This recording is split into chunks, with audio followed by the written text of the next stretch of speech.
Karibu. Kwa majina naitwa Gabriel Atanas Temanya kutokea kanisa la Waadventista wa Sabato wana matengenezo IMS SDA Church Reform Movement Field ya Magharibi. Siku ya leo tutazungumzia kuhusiana na somo muhimu linalohusu asili ya dhambi. Asili ya dhambi. Katika dunia hii, moja ya kitu ambacho ulimwengu wa dhambi unajaribu kukificha na kujaribu kuona kana kwamba hakipo ama kukipuuzia ni dhambi yenyewe. Wapo watu wengi ambao wengine ni wakana Mungu, hasa wale ambao ni wakana Mungu, atheists, huwa wanajaribu kuuliza kwa nini Mungu haonekani kama kweli yupo.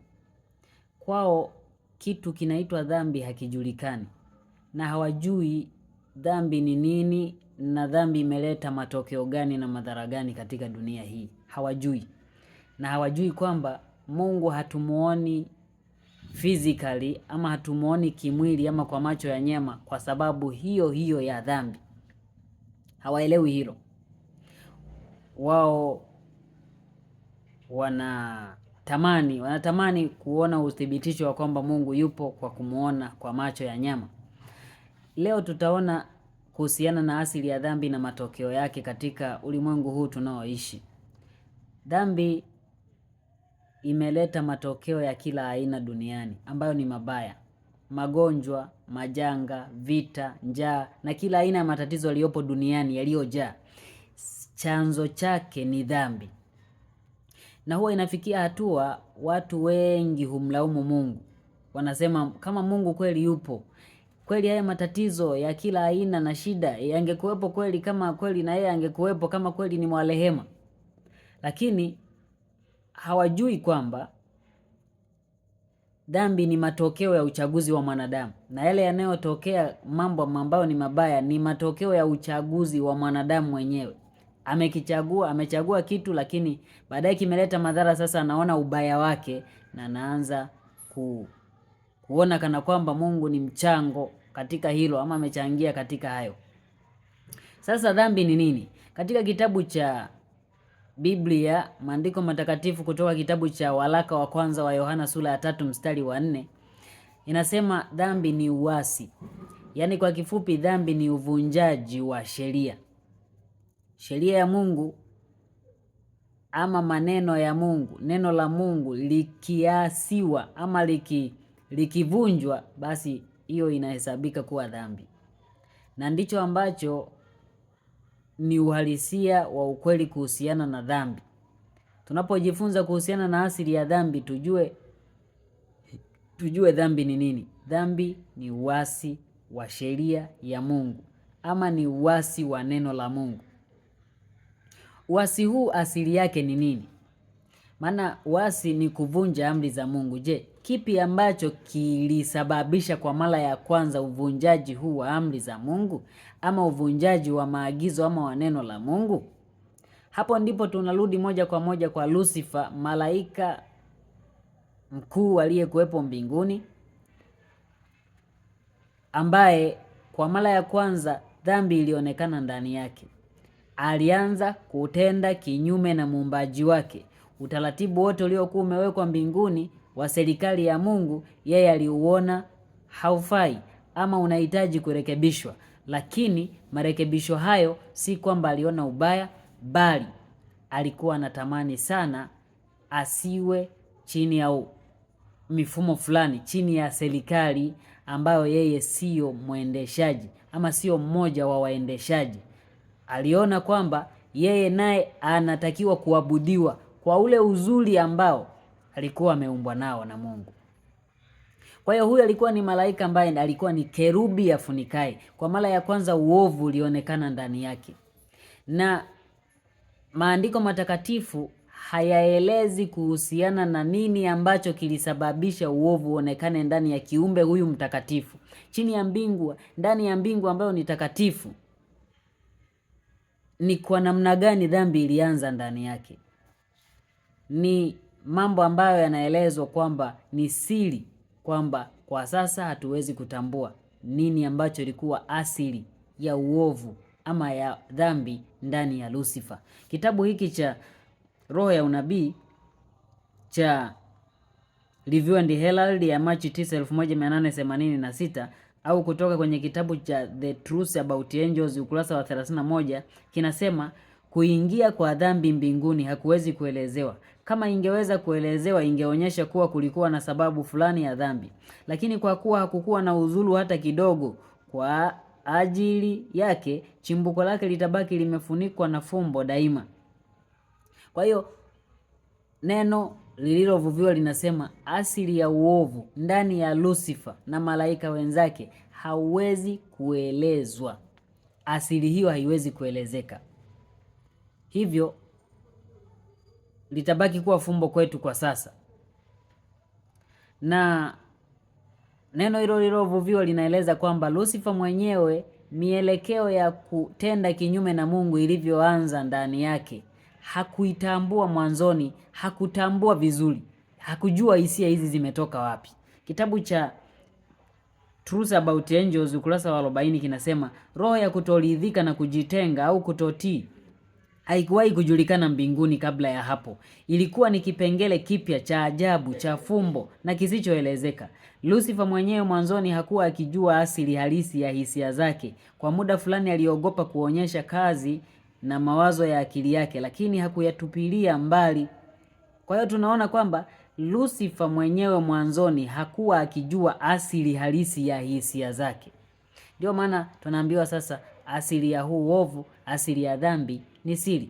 Lucifer mwenyewe ambaye ndani yake kwa mara ya kwanza uovu ulionekana, anaelezwa kwamba hisia zile mwanzoni hakujua zilitoka wapi, lakini hisia zile aliendeleza kuzikuza zaidi, hakuzidhibiti au kuzitupilia mbali.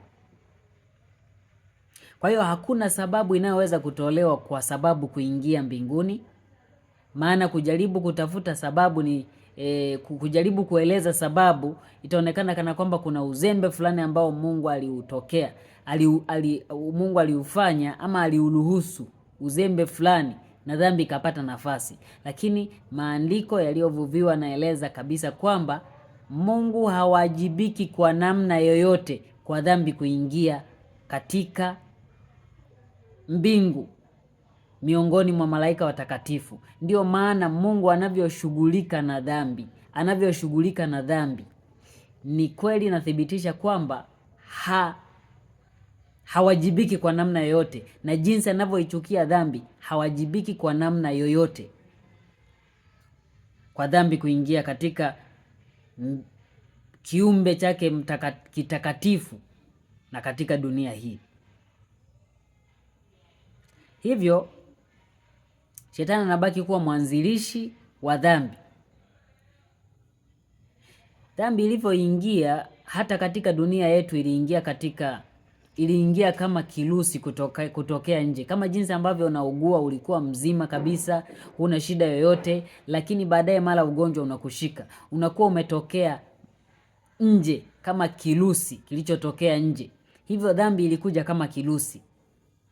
Na kirusi hicho kikaja kubadilisha utendaji kazi mzima wa mifumo ya mwanadamu ama ya kiumbe ambaye dhambi imeingia ndani yake. Kitabu cha Truth About Angels ukurasa wa 31 ama kitabu cha Review and Herald Agosti 4, 1910 kinasema Mungu hakuumba uovu, alifanya mema tu ambayo yalikuwa kama yeye mwenyewe. Uovu, dhambi na mauti ni matokeo ya uasi ulioanzishwa na Shetani. Hivyo Shetani alianzisha uovu, alianzisha uasi ambao matokeo yake ni uovu, dhambi na mauti. Na Mungu hakutengeneza uovu ama hakufanya uovu, isipokuwa ulianza ndani ya malaika huyu aliyekuwa akiitwa Lucifer.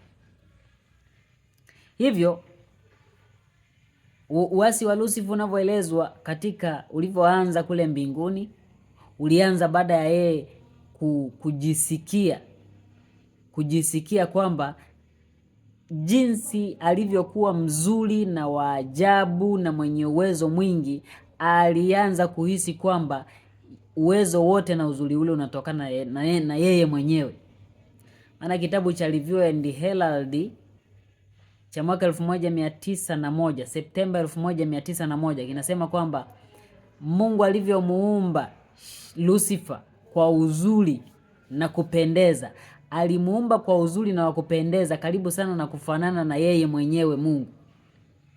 Kwa hiyo Lucifer alikuwa ni malaika ambaye ni waajabu sana, kiasi kwamba Mungu alivyokuwa anamwangalia Lucifer aliona kazi yake ya ajabu ya uumbaji miongoni mwa malaika. Malaika alikuwa ni wa pili kutoka kwa Kristo. Hebu fikiria, yani ukitoka uungu anafuata yeye.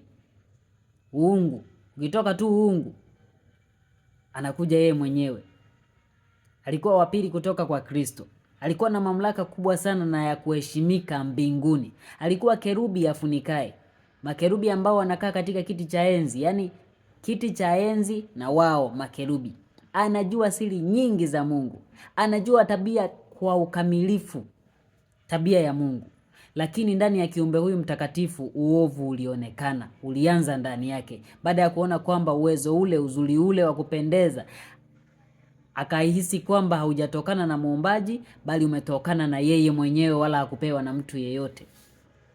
Hapo ndipo alianza majaribio ya kupindua serikali ya Mungu, kwamba yeye naye awe mtawala. Na hoja kubwa ya uasi wake ilikuwa kwamba Kristo alikuwa amefanywa sawa na Baba, na kwa hiyo aliona kwamba yeye nafasi ile ya kushiriki baraza la kiungu, na yeye alitakiwa awepo katika baraza hilo. Na sasa kwa sababu yeye alikuwa kiumbe, alielezwa wazi, wewe ni kiumbe uliyeumbwa, mwana ambaye ana asili sawa na Baba, Kristo ambaye ana asili sawa na Baba, basi yeye angeshiriki katika baraza la kiungu pamoja na Baba yake. Hilo lilimuuma sana Lucifer. Aliona wivu sana wa kuendelea kumwabudu Kristo ambaye ni Mungu kwake na ni muumbaji. Akaanza kuona wivu. Kitabu cha Pambano Kuu cha mwaka 1888 kinaeleza hata sasa mapepo yanakanusha uungu wa Kristo. Mapepo hayo yanamleta Kristo katika kiwango chake sawa na menyewe yalivyo. Kwa hiyo kiini cha Pambano Kuu hasa kilipo ni kuhusiana na uungu wa Kristo, na shetani alijaribu kudhalau ama kutokutambua uungu wa Kristo, na kijiona na yeye anastahili kuwa Mungu, anastahili kuabudiwa. Ndio maana katika kitabu cha Ezekieli na Isaya kinapoeleza uasi wa Lucifer, inaeleza kwamba alitaka kujiinua kuwa sawa na Mungu, na yeye akitaka kuabudiwa. Kwa hiyo ndivyo ambavyo uasi wa Lucifer ulianza ndani yake, na akaukuza akauendeleza zaidi. Na sasa maandiko yanaeleza kwamba uasi ulivyozidi sana, ndivyo ikabidi wafukuzwe mbinguni. Na kitabu hiki cha Truth About Angels, sura ile ya 4 inayozungumzia chanzo ama chimbuko la uovu, mwishoni kabisa kuna nukuu inasema kwamba malaika, kwa jinsi malaika hawa waovu walioasi, akiwemo Lucifer mwenyewe, kwa jinsi walivyokuwa wanamjua Mungu, wanajua tabia ya Mungu kwa ukamilifu, yenye haki na utukufu, kwa jinsi tu walivyokuwa wanamjua Mungu, dhambi yao ilitamkwa kuwa haiwezi kusameheka. Haiwezi kusameheka kwa sababu gani? Yani uasi wao ni wa makusudi 100%, hauna udhuru. Ndio maana mpango wa ukombozi upo kwa ajili ya mwanadamu peke yake, haupo kwa ajili ya mashetani au malaika waovu walioasi. Kwa nini? Kwa sababu mwanadamu alisababishwa, lakini hawa malaika waovu hawakusababishwa. Na jinsi ambavyo walikuwa wanamjua Mungu, basi kwao isingesemwa kwamba kuna mmoja alipitiwa ama alisababishwa. Hapana, maamuzi yao yalikuwa ni maamuzi ya makusudi kabisa. Kwa hivyo sasa shetani alivyofukuzwa mbinguni, na sasa aliamua kufanya vita na mipango yote ya Mungu, na mpango mojawapo ni wakuja kudanganya viumbe wake.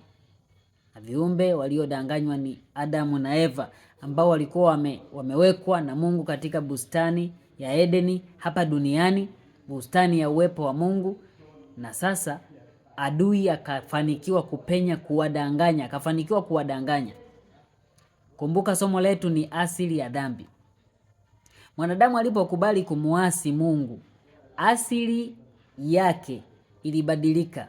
Asili yake takatifu na ya usafi ilibadilika, ikawa ni asili ya dhambi, asili mbaya. Kwa sababu kabla ya dhambi mwanadamu alikuwa na ujazo wa Roho Mtakatifu, ujazo kamili wa Roho Mtakatifu. Hivyo Adamu alikuwa ni Mungu duniani. Kupitia Adamu Mungu alikuwa anatenda duniani.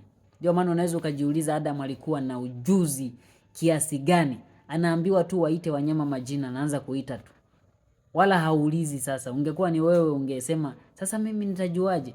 Lakini Adamu anaambiwa waite wanyama, anaita bila hata kuuliza. Maana yake aliyewaita majina wanyama alikuwa ni Mungu akiwa ndani ya Adamu, jinsi ambavyo Mungu ni creative.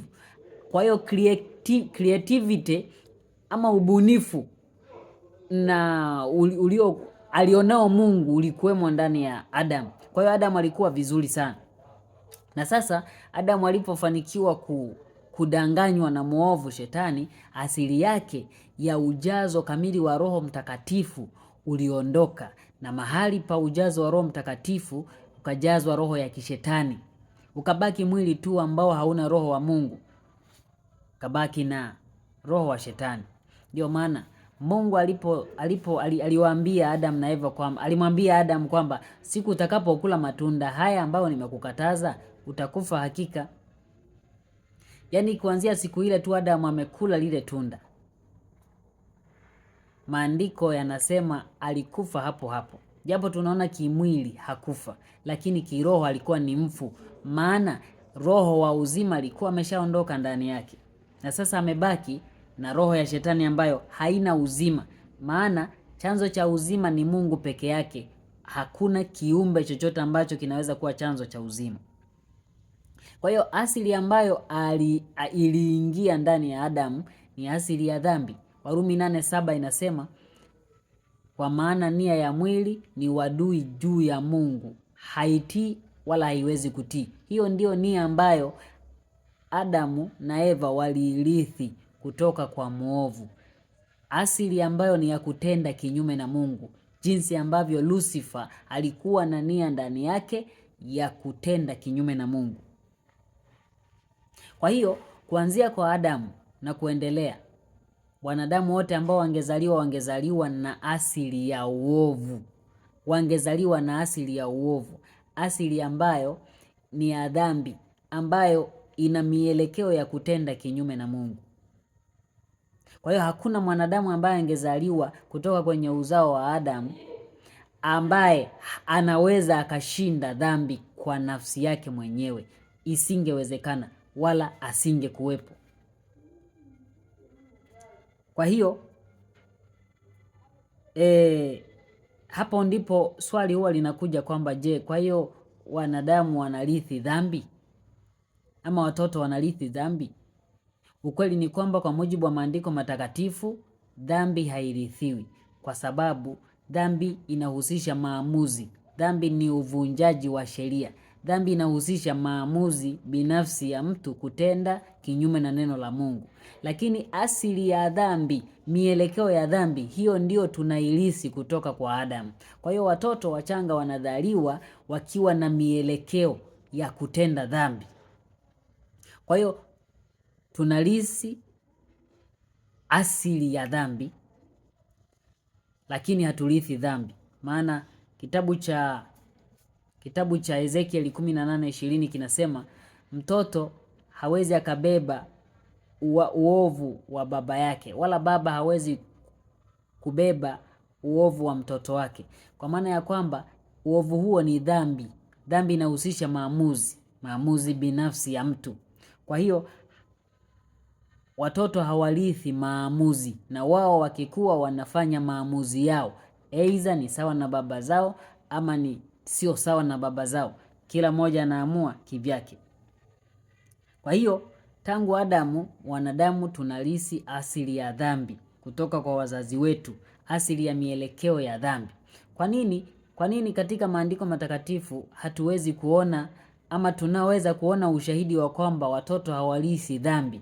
Ni kwa sababu mojawapo ya eneo ambalo linatuthibitishia kwamba hakuna ondoleo, hakuna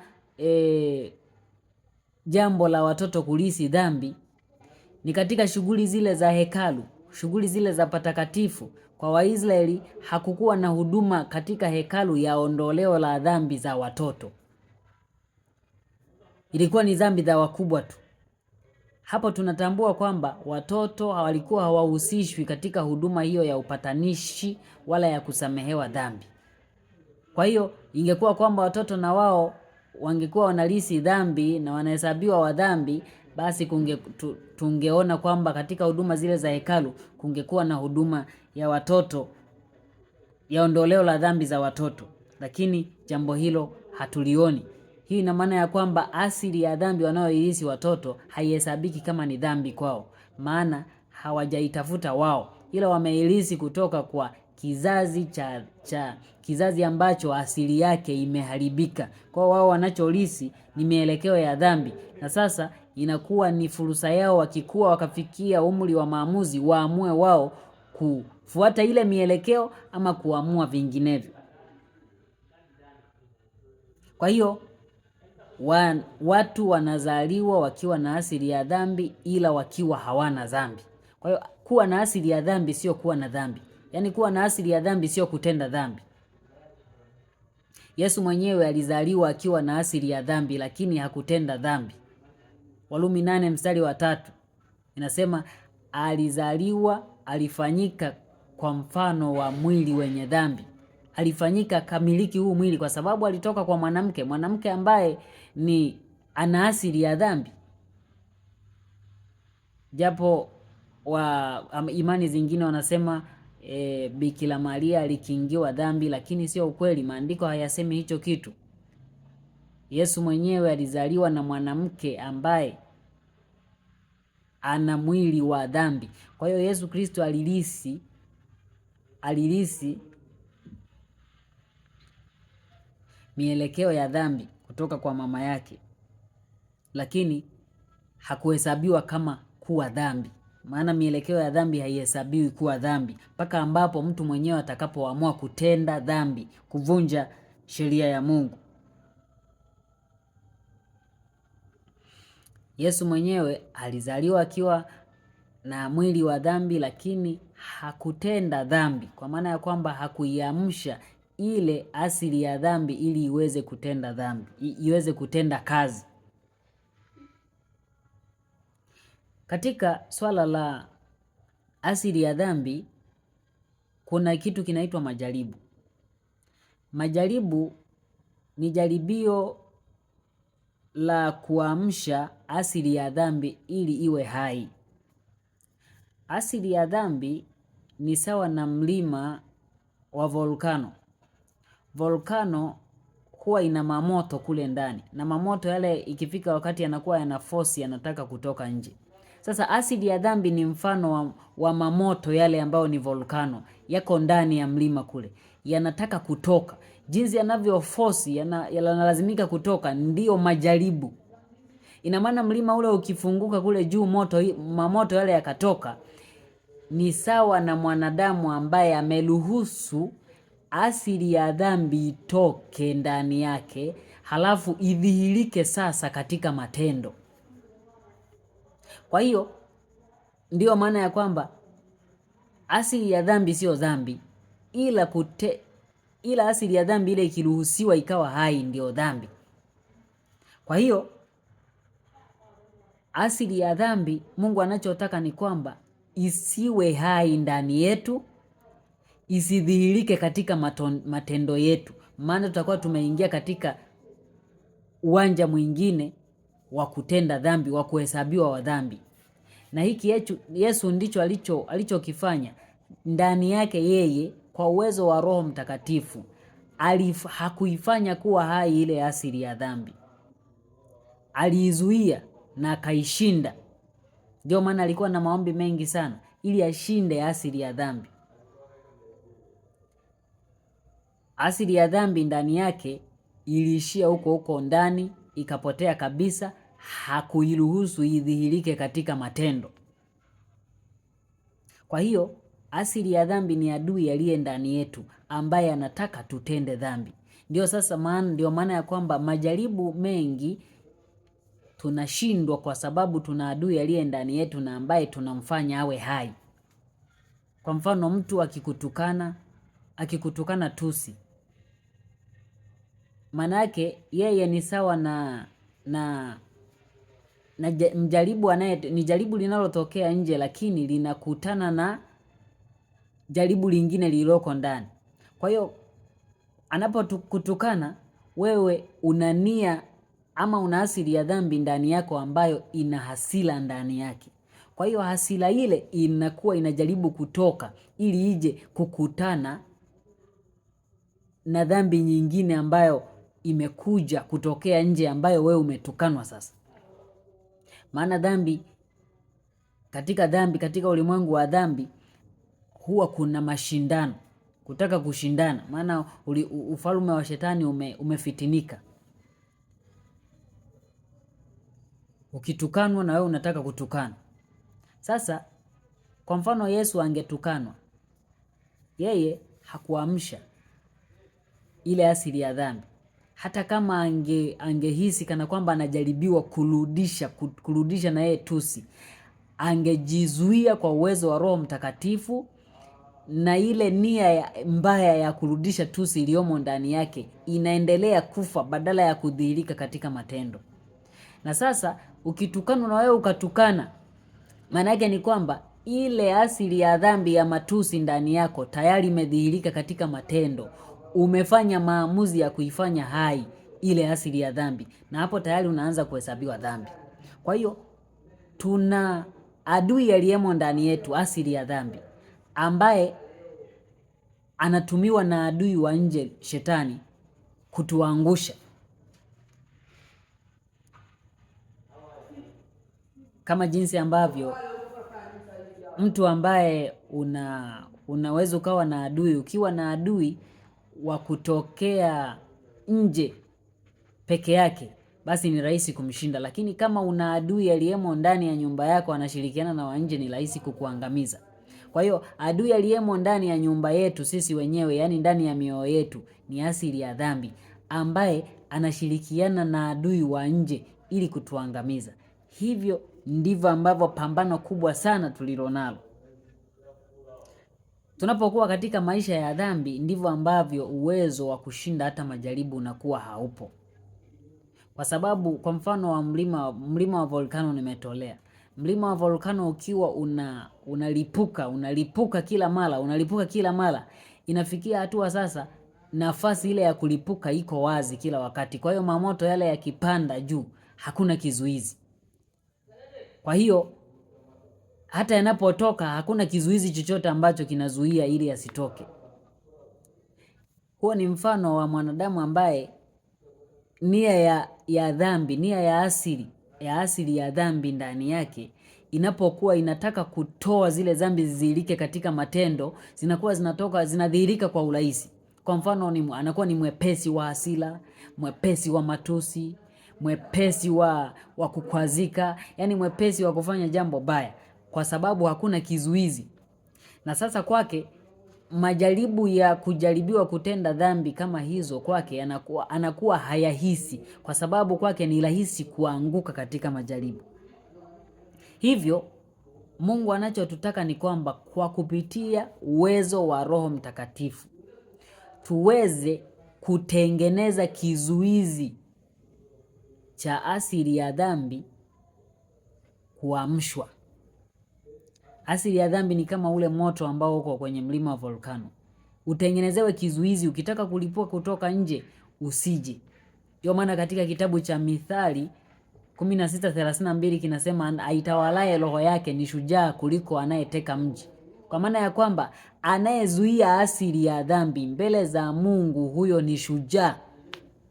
Ni shujaa mkubwa sana, kwa sababu adui mkubwa aliyepo duniani ni asili ya dhambi. Roho ya unabii yenyewe inaeleza Alexander the Great alikuwa na uwezo wa kuteka falme na kuzishinda, lakini tamaa ya mwili wake yenyewe hakuweza kuishinda. Yaani alishinda wengine, ila yeye mwenyewe kujishinda hakuweza. Kwa hiyo adui mkubwa wa Alexander the Great hawakuwa wale wafalme aliokuwa anapigana nao na kuwashinda. Adui mkubwa alikuwa ni nafsi yake mwenyewe, hawezi kuizuia. Na sasa tunapata mfano hai kwa Yesu mwenyewe ambaye aliweza kushinda majaribu kwa 100%.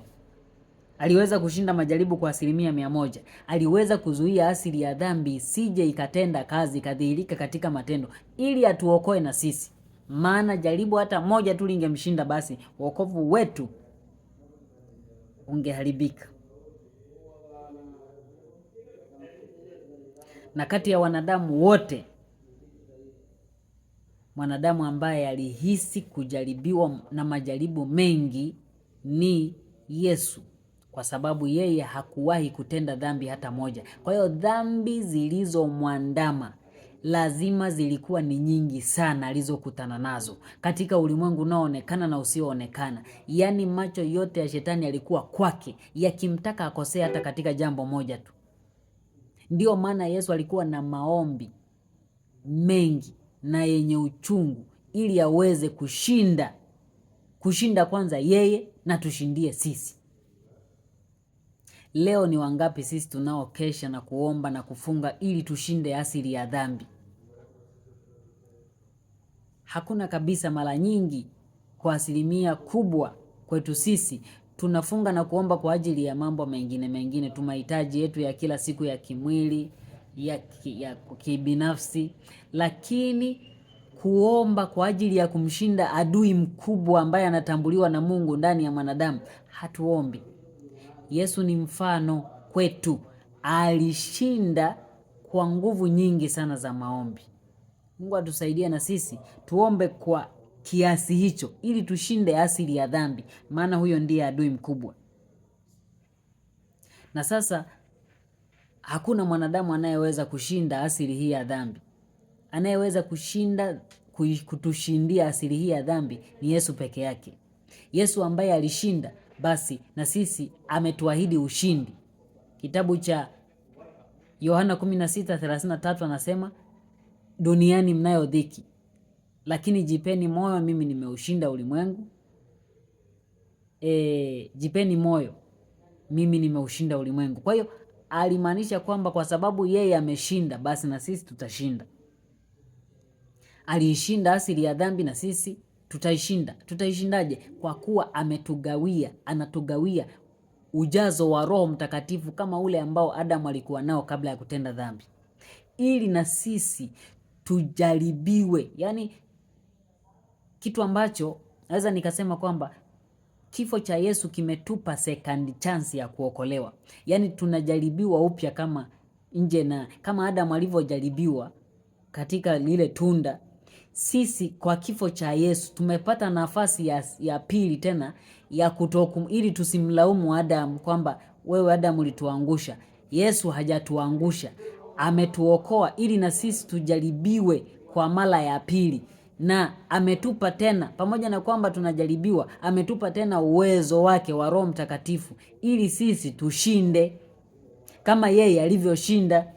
Maana yake ni sawa na kwamba Yesu anatuambia, mimi nilishinda kwa kutumia nguvu za Mungu ama nguvu za uwezo wa Roho Mtakatifu.